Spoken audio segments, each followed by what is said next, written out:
Hey, it's old Ollie. So nice to see this great Western engine again. This was our first engine saved from destruction at the scrapyards. Stepney came later, but now we get to see a story about him. What went on here was him being disappointed, and Toad was curious. Let's hear how he sounds. Ooh, I can't wait. All I do is shunt these freight cars onto the turntable. I long for a nice run. It's what an engine really needs. Quite so, Mr. Oliver. May I suggest that you speak to Sir Topham Hatt about your problems? But Oliver said nothing. What? These are definitely unique choices for these two, Baldwin, although I can't say they really fit. Baldwin makes Oliver sound like a sleek-shaped and sophisticated engine. That's a direct opposite of Carlin's initial voice, which was rough and more simple. The same goes for Toad. He went from nasally to clogged sounding. Anyway, with Oliver not saying anything like he was suggested to, things only got worse, especially with the trucks who teased him. We want Percy. Percy's far too busy to be bothered with the likes of you. And Oliver bumped the freight cars hard.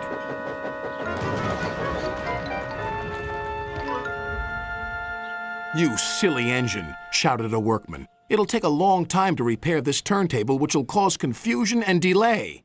Okay, we heard the line, but from the wrong human. Any day now, writers. I know you guys are just itching to make it some big guy's catchphrase, so with all that mess being tended to, Top Hat decided to have Oliver pull the post train instead of being in the yards. But weren't there two engines needed for this? Or is Oliver just an additional carrier?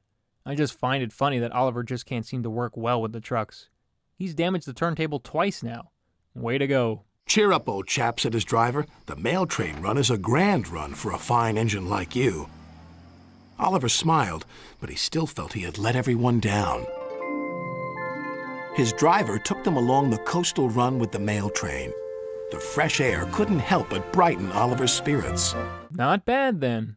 Whatever helps and makes him feel better.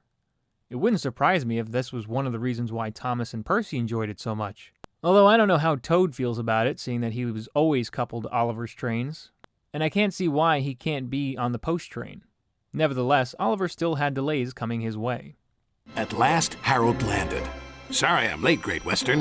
Had a bit of a problem with one of my arms. Kept letting me down when I was meant to be up. You know how it is. We know that we'll be late for our first run, replied Oliver's driver.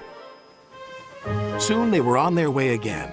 Alright, so I said I wasn't used to Oliver and Toad's voices, but the voice Baldwin gave Harold is okay.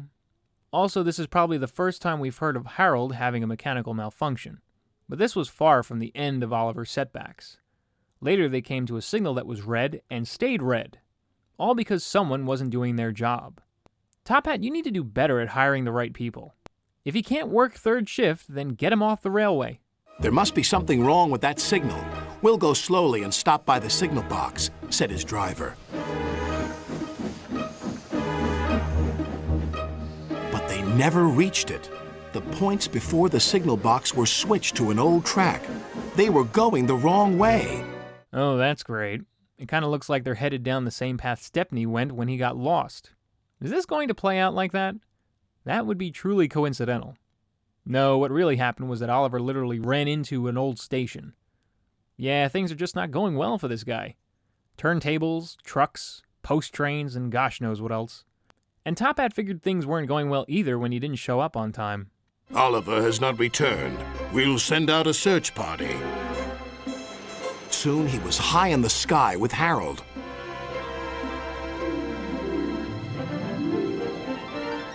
There they are.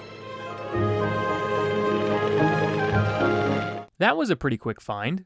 Mind you, that's the whole reason why Top Hat has Harold, as mentioned in the previous story. What I like even more, though, is seeing the inside of Harold where Top Hat and his pilot sit. We've never seen that before. As Top Hat arrived, though, he noticed the place Oliver had found. It was another station abandoned to the ages. But for him, it was something they could invest into the island.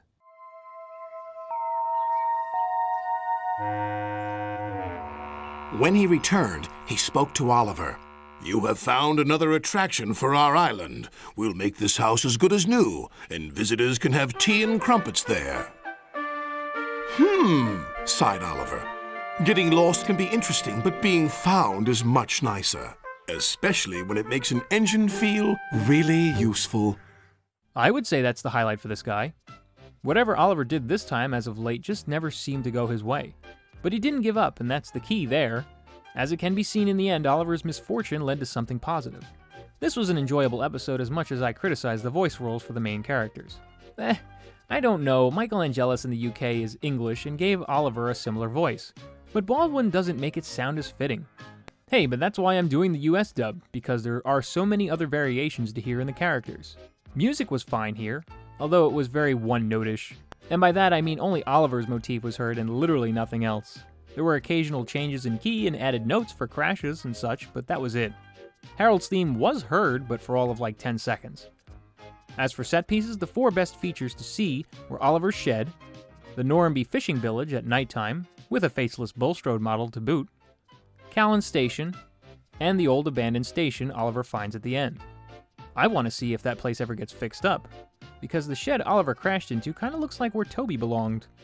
Kind of. Next episode is Happy Ever After. Thanks for watching.